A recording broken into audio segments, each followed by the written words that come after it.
I am Galmod, son of Theogar, and I built the walls that would not break.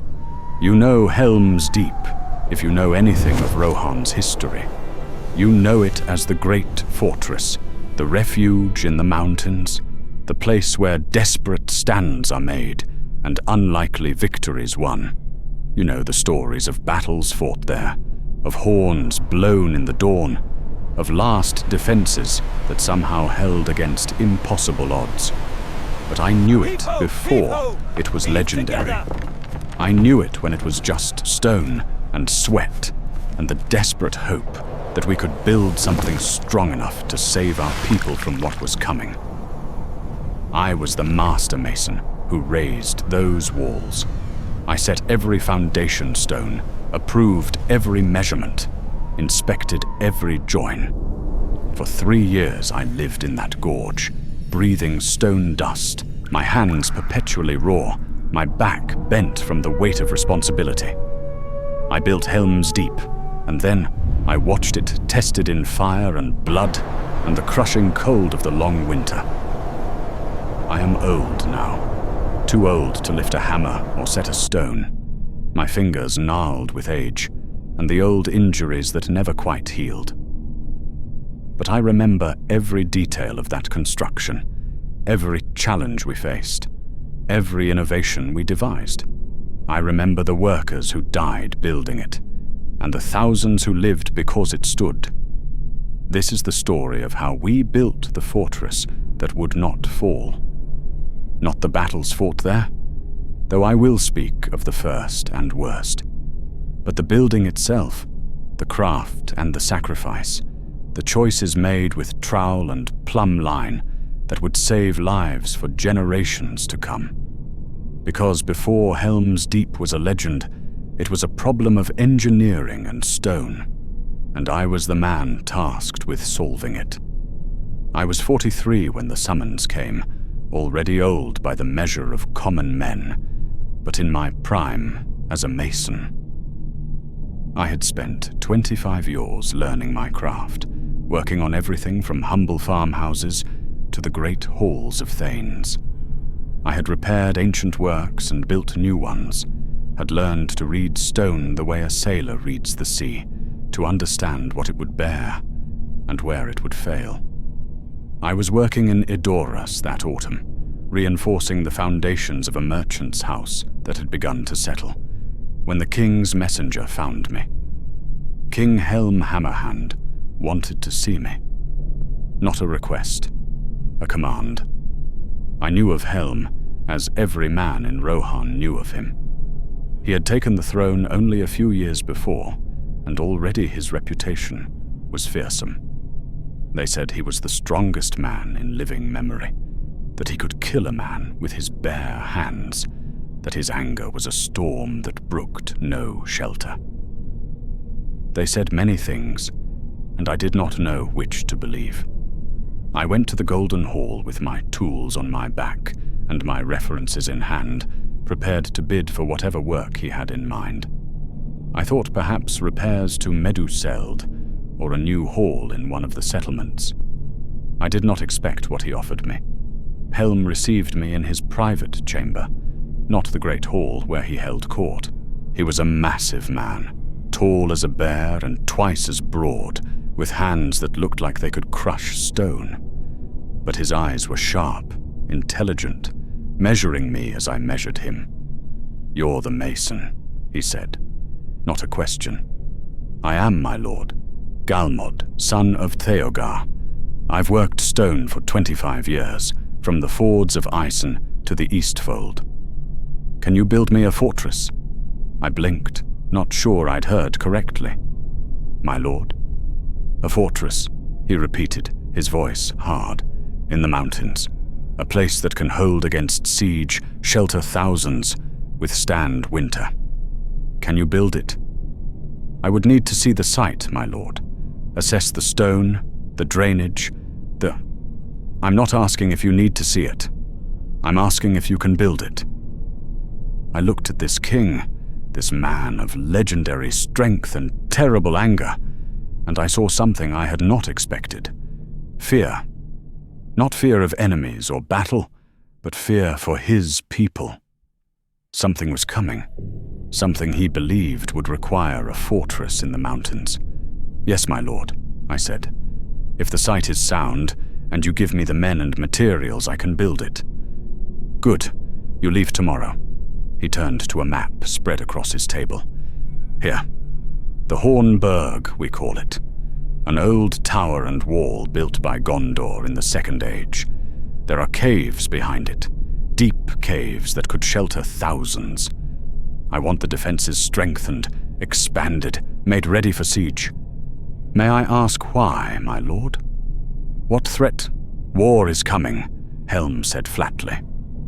"The Dunlendings grow bold, and their leader Wolf has sworn my death. That is reason enough. But there is more. The winter this year came early. The harvests were poor. The cold deepens. My bones tell me worse is coming, though I cannot say what. My people will need refuge, Mason. Build me walls that will not fall." I looked at the map, at the location he indicated deep in the White Mountains. "This is your life's work, if you want it," Helm continued. "Build this fortress and your name will be remembered. Fail, and many will die who might have lived. No pressure then." "I'll need to see the site," I said. "Assess what's there, what needs building. I'll need skilled workers, quarrymen, engineers, materials, tools, time. You'll have what you need. My son Haleth will command the guard there. Work with him. But understand this, Mason. Time is the one thing I cannot give you in abundance. Build fast. Build strong. Build it right." I left that meeting with my head spinning and my heart pounding. A fortress. A refuge for thousands. My masterwork, if I could manage it. My doom, if I failed. I had 3 days to prepare before we rode west. The journey to the Hornburg took 4 days through increasingly wild country. We rode with a small company. Myself, my chief assistant Aldwig, who had worked with me for a decade, 2 engineers I trusted, and an escort of 20 riders under Prince Haleth's command. Haleth was Helm's eldest son, a quiet man who seemed to carry his father's strength without the rage. He rode beside me for much of the journey, asking questions about stonework and fortifications with genuine interest. "My father means to move our people here if war comes," he told me on the second day. "Not just warriors, but families, children, the old and sick. Can it truly shelter so many?" "That depends on what's already there and what we can build," I said honestly. "A fortress is not just walls, my lord. It's food storage, water supply, waste disposal, shelter from weather. We can make strong walls, yes. But the rest?" I shrugged. "We'll see." We crested a ridge on the afternoon of the 4th day, and Haleth pointed down into a gorge cutting through the mountains. There. Helm's Deep, though it has no name yet. And there, the Hornburg. I looked, and my breath caught. The location was perfect. A gorge perhaps 200 yards wide at its mouth, narrowing as it cut back into the mountains, with steep cliffs on either side that would make any flanking assault impossible. A stream ran through the center of the gorge, providing fresh water, and at the mouth of the gorge stood the tower. The Hornburg. It was ancient, built in the style of Gondor's Second Age, when they had held these lands as a northern outpost. The tower rose perhaps 60 feet, square and solid, built of grey stone that had weathered 1,000 years of mountain storms. Around it curved a wall, also ancient, perhaps 15 feet high and 3 feet thick, following the natural contour of the gorge mouth. But it was what lay behind the tower that made me smile. The gorge opened into a wide cavern mouth, and beyond I could see darkness that spoke of vast spaces within the mountain. The caves, the natural fortress that Helm had spoken of. If those caves were as large as they appeared, and if we could fortify the approaches. "Show me everything," I said. We spent 2 days exploring.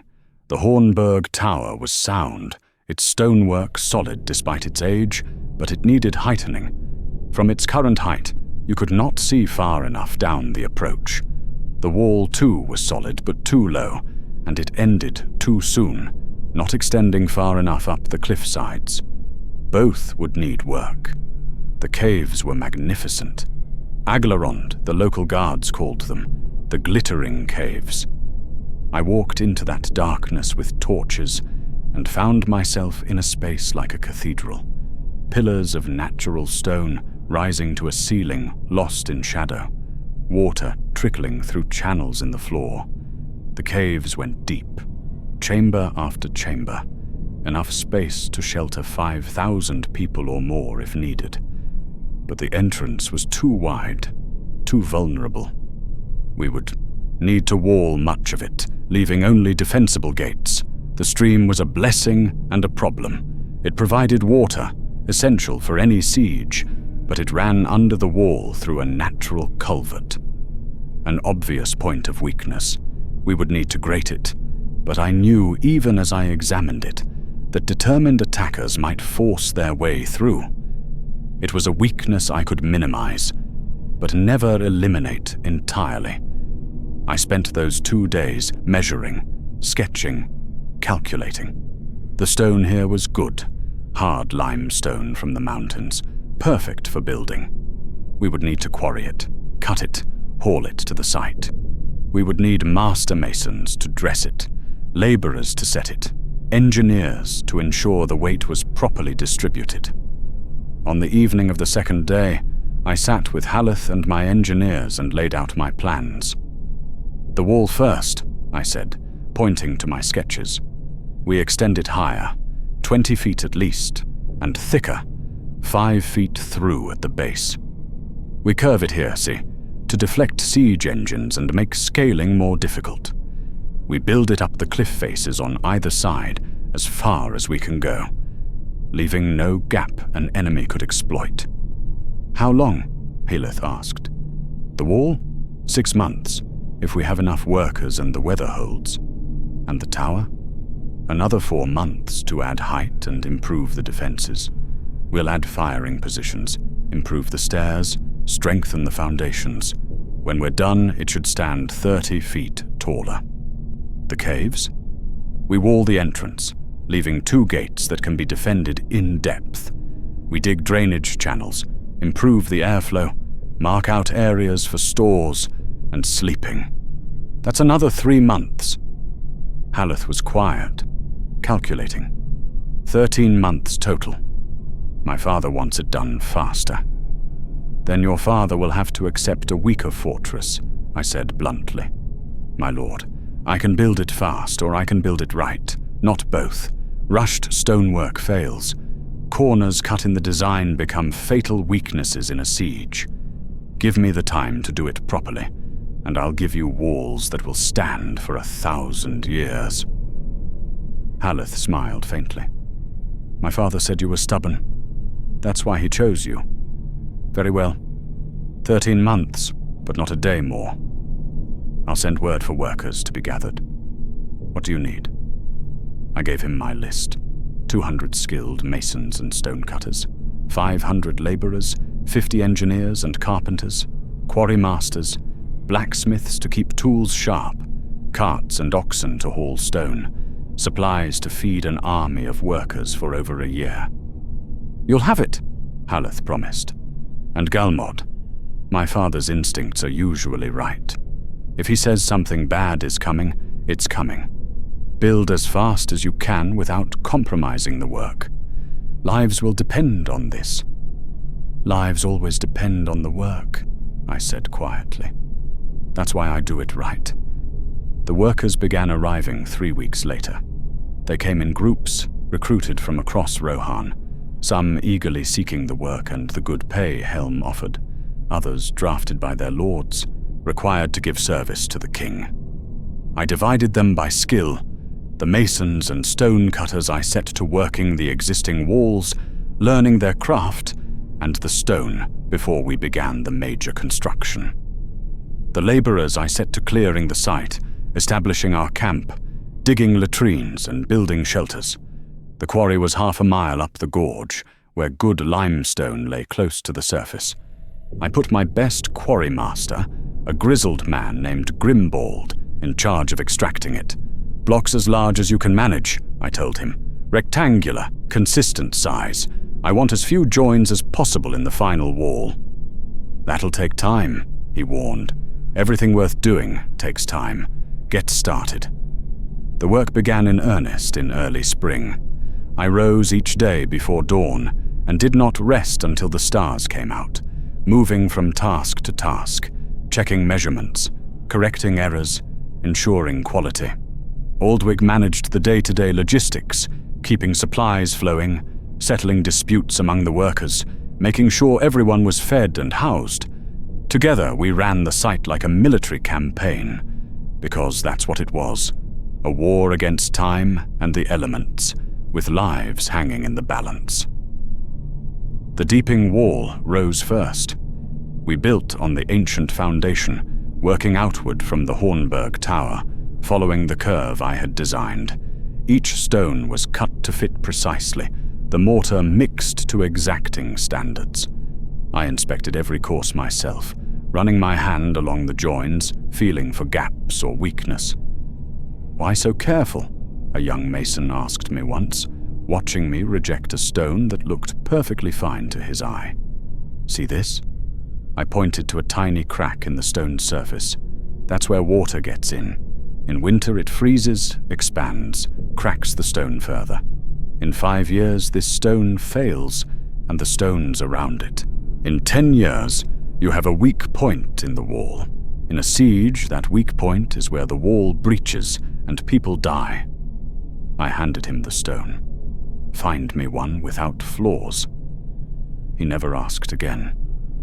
By midsummer, the wall was 10 feet high along its entire length, and we were preparing to go higher. The work had settled into a rhythm. Stone cut in the quarry, hauled by ox cart to the site, dressed by the masons, lifted into place by teams using ropes and pulleys. The sound of hammers on chisels rang from dawn to dusk, a constant music of creation. But the rhythm was broken by the first death. His name was Wulfgar, a young man, barely 20, eager and strong. He was working on the wall, setting stones on the upper courses, when his foot slipped on loose mortar. He fell 15 feet onto the stones below. I heard the crack of his skull from where I stood, 50 feet away. We carried him to the healer, but there was nothing to be done. He died that evening, never regaining consciousness. We buried him the next morning in a plot we had marked for such purposes, though I had hoped never to use it.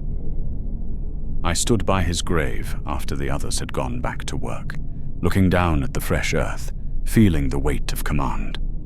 One life gone, building something meant to preserve lives. The mathematics of it didn't comfort me. It never did. "He knew the risks," Aldwig said quietly, coming to stand beside me. "That doesn't make him less dead."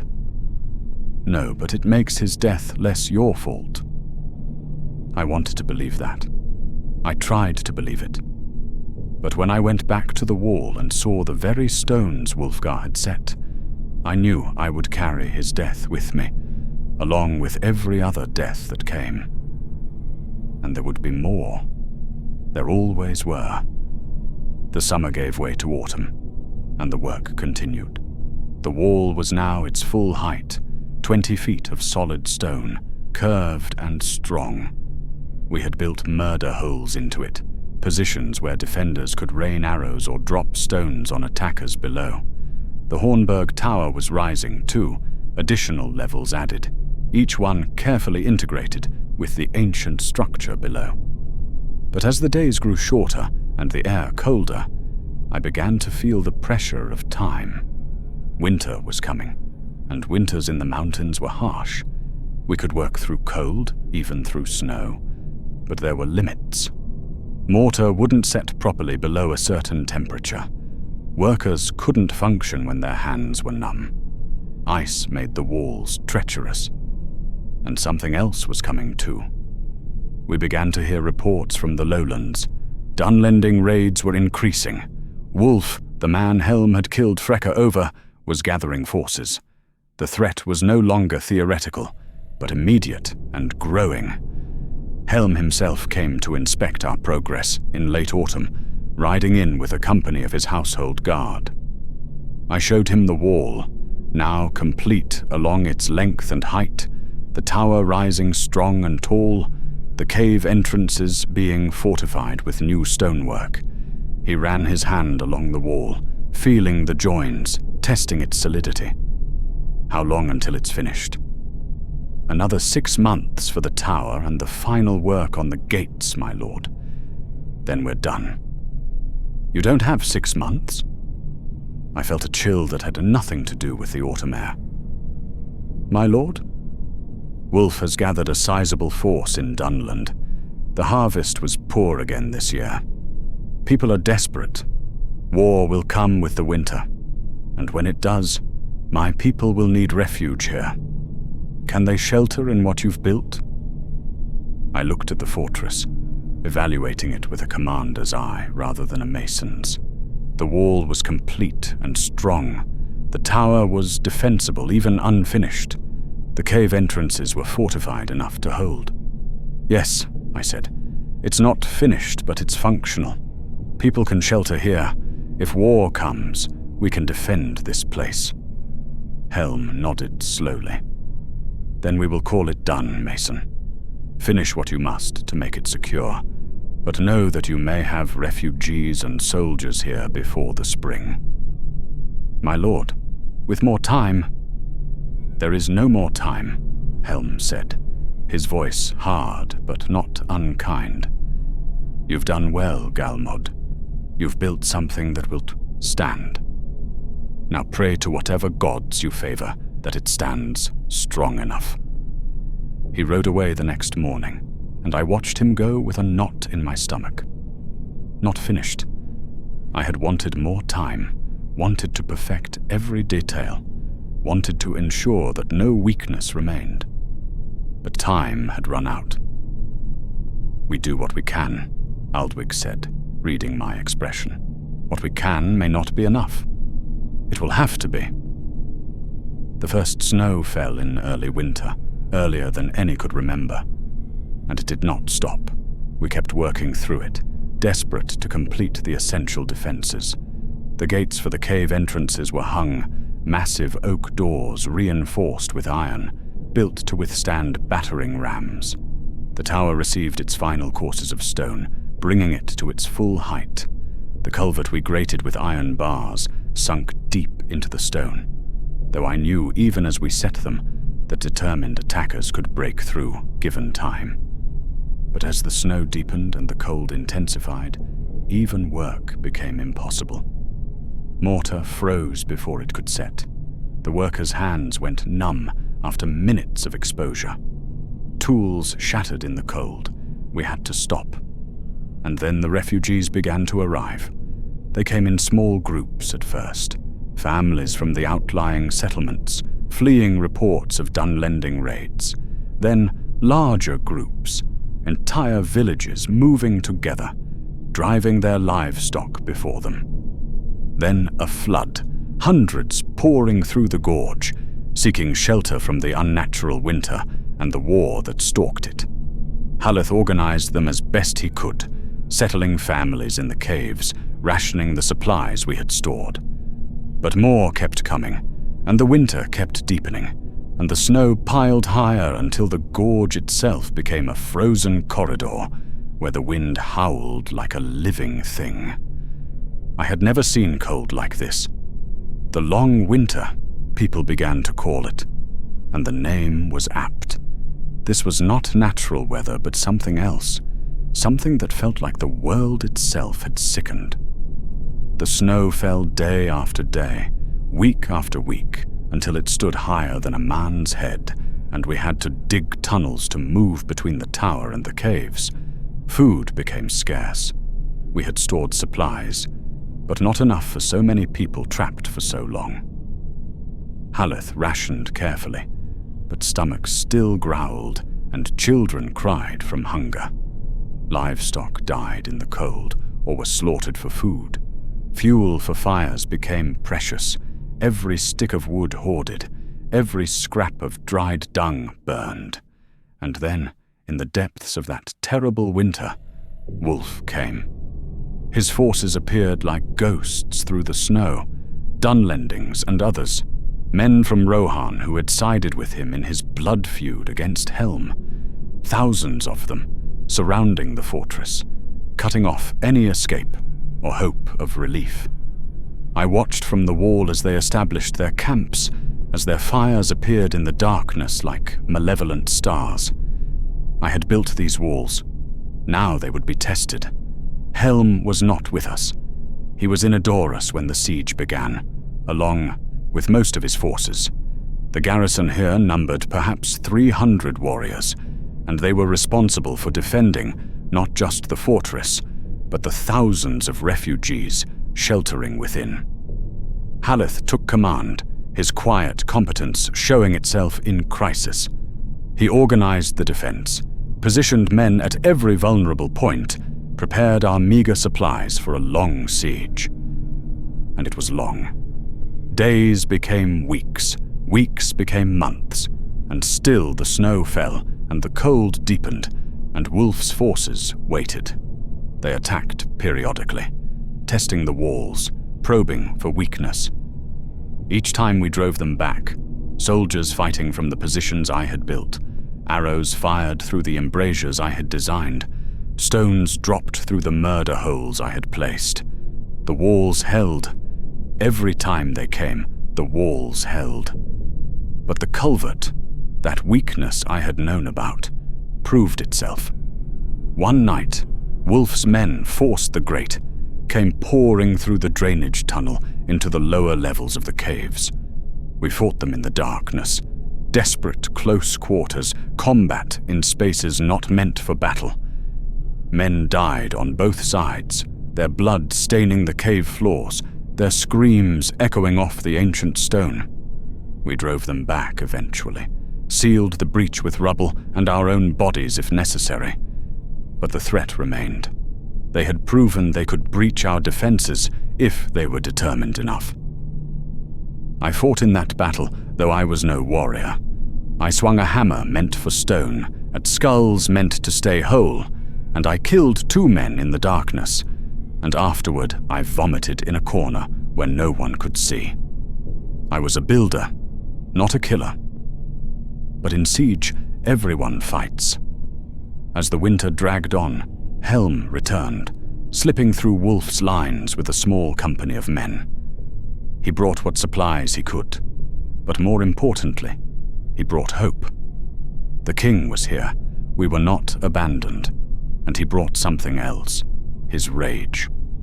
I saw it the first night he was back, saw the way he looked at Wolf's campfires, saw the set of his jaw and the whiteness of his knuckles as he gripped his sword. This was not just war for Helm. This was personal, a blood feud that would end only in death. He began to go out at night, alone, into the snow. He would blow the great horn of the Hornburg before each sortie, a challenge and a promise, and he would return before dawn, sometimes with blood on his hands, sometimes dragging a body, sometimes just walking through the gates with that terrible smile that said he had been killing. The enemy began to fear the horn. When it sounded in the night, they huddled by their fires, too frightened to investigate. Wolf's men started deserting, fleeing into the winter, preferring to take their chances with the cold rather than face whatever hunted them in the darkness. But the cold was hungry too. Men froze in their blankets. Children died despite every effort to keep them warm. The old and sick succumbed to fevers and hunger. Every morning we carried bodies out, to be buried in the snow, and every morning there were more. I helped dig the graves, when the ground wasn't frozen too hard. It seemed only right that the man who built the fortress should also bury those who died within it. Their deaths were not my fault, I told myself. The walls had kept most alive. The walls had held. But some nights I couldn't sleep, couldn't stop calculating. If I had built faster, if I had reinforced the culvert better, if I had made different choices, would fewer have died? The mathematics of stone and death, and no good answer to be found. Then came the dawn when Helm didn't return. The horn had blown in the night, as it had so many times before. We had heard it echo through the gorge, heard the enemy's fear in their cries. But when the grey light came, Helm had not returned to the gates. Haleth led a party out at first light. They found him on the dike, the rocky ridge outside the fortress, standing upright, facing toward Wolf's camps. He had frozen in the night, standing on his feet, the horn still in his hand, his eyes still open, staring at his enemies with that expression of rage and defiance that had been his in life. They brought his body back, and we laid him in state in the tower I had built. The people filed past to pay their respects, their faces hollow with hunger and grief. The greatest king Rohan had known, dead in the snow, defending the fortress that bore his name. Because that is what it would be called now. Helm's Deep, the place where Helm Hammerhand had made his last stand against the winter and his enemies. The siege broke a week later. Wolf's forces, already demoralized by Helm's night raids and the terrible winter, learned that relief was coming from Gondor. They fled, scattering into the mountains, and Wolf himself was killed by Helm's nephew, Freolaf, who would become the next king. Spring came late that year, but it came. The snow melted, revealing the dead of both sides, frozen where they had fallen. We buried them as best we could, the trenches cut deep into the newly thawed earth.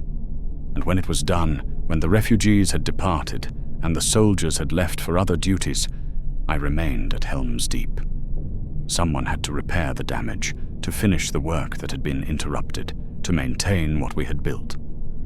I stayed for 20 years. The fortress needed work. The siege had damaged sections of wall, broken gates, left scars that needed repairing. But more than that, I had learned lessons from the siege, seen what worked and what didn't, understood now in a way I couldn't have before where the weaknesses lay. The culvert was my first priority. I couldn't seal it entirely without cutting off the water supply, but I could make it more defensible. We built a second grate, deeper inside, with a guard post between. We narrowed the passage, forcing attackers to come through single file. We added murder holes above it, positions where defenders could strike at anyone trying to force through. It was still a weakness. It would always be a weakness, but it was less of one than before. We raised the wall in places, added additional firing positions, improved the drainage so that the defenders wouldn't be standing in mud during a siege. We fortified the cave entrances further, added storage chambers for supplies, improved the ventilation so that thousands could shelter without suffocating. And we explored the caves themselves, those vast spaces I had only glimpsed during the siege. What we found took my breath away. They went deep into the mountain, chamber after chamber, halls more magnificent than anything built by mortal hands. The stone here was like no stone I had ever seen, crystalline formations that caught and reflected light, turning the smallest lantern flame into a constellation of stars. Pillars rose from floor to ceiling, carved by water over millennia, into shapes more perfect than any architect could design. I stood in the largest chamber, the heart of the mountain I came to call it, and wept. Not from grief, but from awe. This is what lay beneath the fortress I had built. This beauty, this wonder, hidden in darkness, protected now by the walls I had raised. I spent days down there, mapping the caves, marking the chambers, ensuring that refugees in future sieges would know where to go, how to navigate, where the fresh water ran, and where the air was best. And I came to understand something. I had not really built Helm's Deep at all. The mountain had done that, over ages beyond counting. I had merely added a door, a wall, a way for people to access the safety that had always been here. It was humbling, and somehow it made me proud. My walls served the mountain's purpose. They were not the masterwork. They were the frame for a masterwork that had always existed. Over the years, others came to see the caves. Travelers, curious soldiers, refugees from later conflicts who sheltered here and wanted to explore. I guided them, showed them the beauty, watched their faces light with wonder. "You built this?" they would say. "No," I would answer. "I built the walls. The mountain built this. But the walls were mine, and I maintained them with the care they deserved. I trained others in the work, passed on my knowledge to younger masons who would maintain the fortress after I was gone. I established standards, systems, protocols. The walls would be inspected annually, repairs made immediately. No weakness allowed to fester.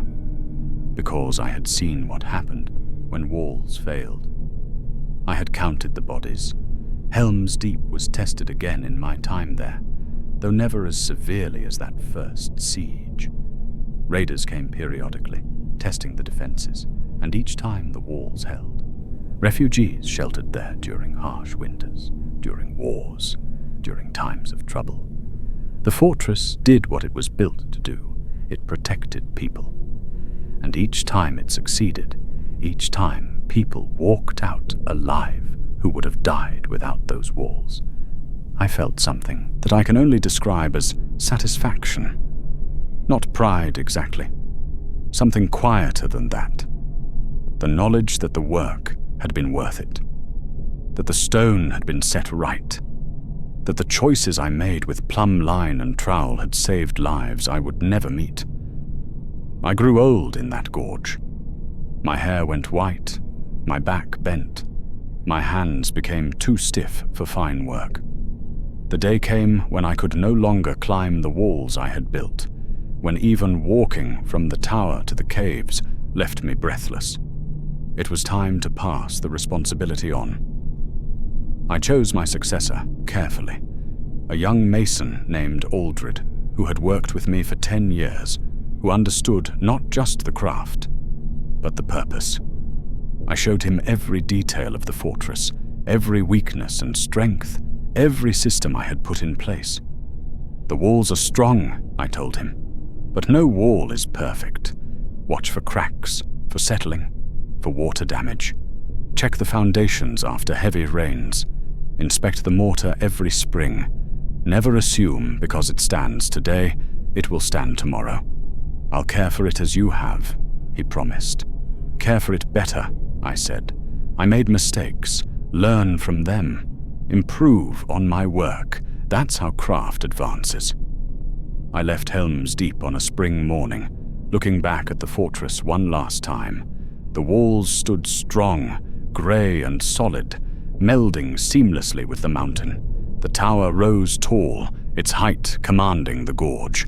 The gates stood ready, the cave entrances fortified. It was good work, not perfect, never perfect, but good, and it would endure. I returned to Edoras and lived quietly for my remaining years. I took smaller jobs, supervising repairs, teaching the craft to young masons, writing down what I had learned. I married late to a widow who was patient with my silences and my need to run my hands over stone like other men might stroke a favorite dog. We had no children. My legacy would be stone, not blood. I heard news of Helm's Deep periodically. Another siege successfully withstood. Refugees sheltering there during a hard winter. The caves becoming famous. People traveling just to see the glittering caves, merchants offering tours like it was a wonder of the world, which I suppose it was. Each time I heard that the fortress had held, that people had been saved, I felt that quiet satisfaction. The work endures, the stone stands. But I heard other things too, troubling reports from the south and east. A power growing in Mordor, wars brewing, darkness spreading. And I wondered if Helm's Deep would be tested again, if the walls I built would face challenges greater than anything I had imagined. I was confident they would hold. I had built them right, and Aldred and those who came after him would maintain them properly. The walls would stand. But walls alone don't save people. Courage does. And as I grew older, as my time shortened, I worried less about the stone and more about the hearts of those who would defend it. Would they have Helm's defiance? Haleth's quiet? Competence? The courage of the common soldiers who had fought in the caves during that first terrible siege? Would they understand that sometimes survival is itself a victory, that holding one more day matters, that walls are not just stone, but hope made solid? I didn't know. I couldn't know. My part was done. I died in my sleep on a winter night, in my own bed, with my wife beside me. Not a bad death, as deaths go. Better than Wulfgar got, falling from the wall. Better than the refugees who froze during the long winter. Better than Helm, frozen in his defiance on the dike. But before I died, I wrote this account, because someone should know how Helm's Deep was built. Not just that it was built, but how and why and at what cost. Someone should remember the workers who died raising those walls. Someone should understand the choices made, the problems solved, the weaknesses I couldn't eliminate no matter how hard I tried. And someone should know this. Buildings are not just stone. They're the people who made them and the people they protect. Every measurement mattered because lives depended on it. Every stone was set with care because carelessness kills. Every decision was weighed because the weight would be borne by others. That's what it means to be a builder. Not just to stack stones, but to understand that those stones serve a purpose, protect a life, make a difference. To know that your work outlasts you and to make sure it's worthy of outlasting. It was not perfect. The culvert remained a weakness. The tower could have been stronger. The sun has set on my life as I speak these final words. I can still see the Hornburg glowing golden in the last light, its horn silent for now, but ready to sound when darkness comes again. It is beautiful in its strength, eternal in its purpose, scarred but unbroken, like all of us in the end. Scarred but unbroken. May the walls hold. May the people endure. May the horn sound defiance until the world's ending. I built Helm's Deep before it was famous, but it was the people who defended it, who made it legend. If you have stood with me upon these ramparts, if you have felt the weight of stone and memory, if you have witnessed how ordinary people can build extraordinary things when darkness threatens, then you understand that the greatest fortresses are built not just of rock but of will, not just of mortar but of hope. There are more stories yet to tell from the foundations of Middle-earth, more voices of builders and makers, and those who shaped the world with patient hands. Subscribe to our channel and return when the next tale is ready. For in remembering those who built, we honor what they built to protect. The walls of Helm's Deep still stand. They were built by mortal hands, defended by mortal courage, and they endure as testament that even in the darkest winter, refuge can be carved from stone and will. Until the horn sounds again, friends, may your own walls hold firm against whatever storms may come.